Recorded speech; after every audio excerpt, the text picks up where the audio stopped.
What do you think are the top 3 challenges that face our industry and/or our state and local associations? Ooh, the top 3 challenges.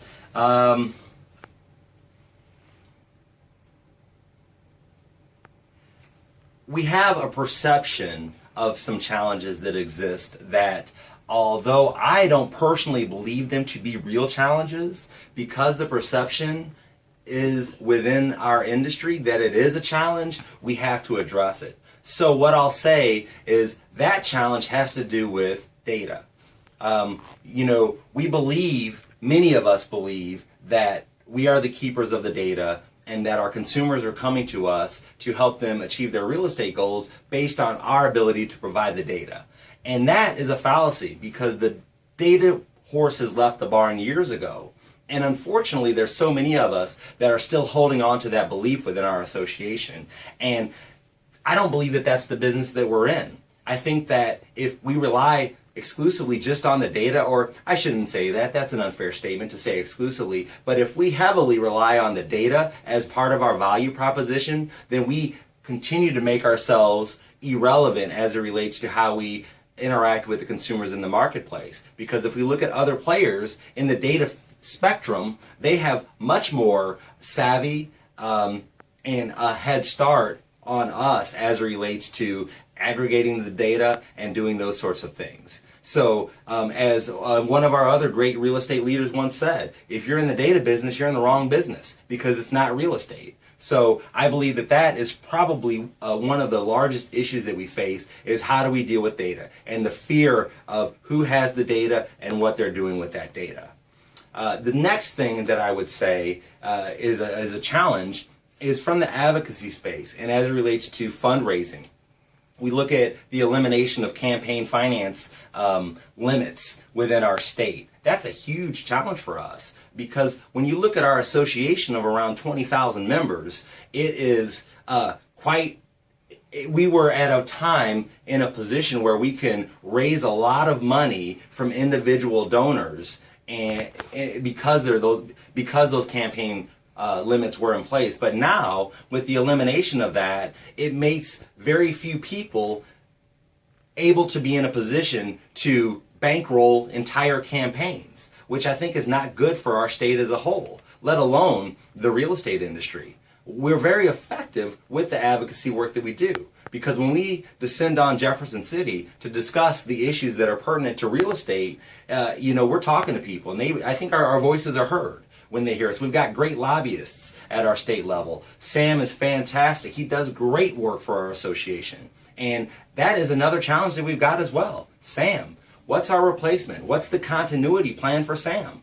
I would love to see Sam in this role forever. However, realistically, we know that's just not possible. What's the continuity plan there? So what are we going to be doing in the next 10, 20 years as it relates to who is going to be leading our advocacy efforts from that space? That's a challenge that we've got within our association.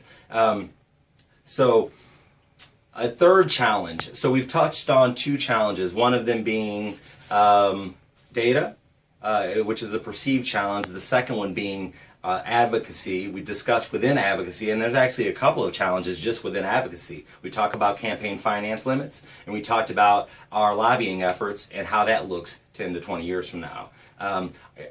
There's certainly other challenges that will exist and do exist in advocacy when, and I think that the money that's at play is huge. It really is. It's huge. So let's see, a third challenge that we have in our industry, a third major challenge that we have in our industry has to do with the professionalism and the perceived professionalism of our membership.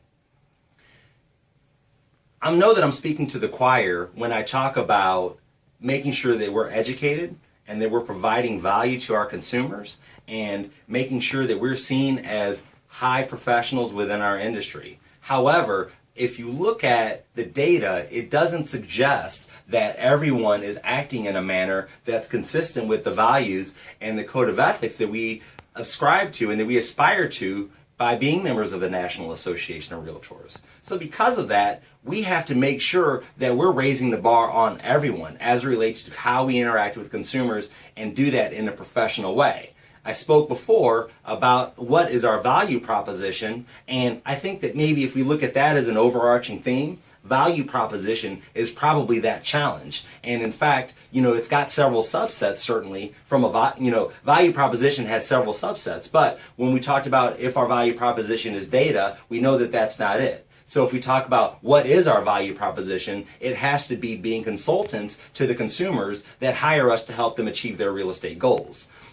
People talked about how the internet came about and it was going to replace us. Talked about certain brokerage models that came to fruition that were going to replace us. We're still here. And the reason that we're still here is because our value is not in any of those things. It's in our sage advice that we offer our clients. And if we lose sight of that, and if our clients perceive that we are not providing that sage advice and counsel, then we lose. And we're no longer relevant to the real estate transaction. And that's a fear that I have industry-wide, because it's not just those that are at the top of that professionalism, because we're only as strong as our weakest link. So what we have to do is make sure that we're raising the bar of professionalism for the lowest common denominator, because that will help us all get to a higher level, and that will make sure that we are a strong force as it relates to how our real estate, it ensures that we're a strong voice in moving forward.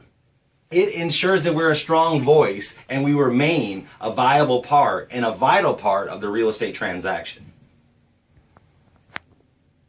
I think that was 3. That was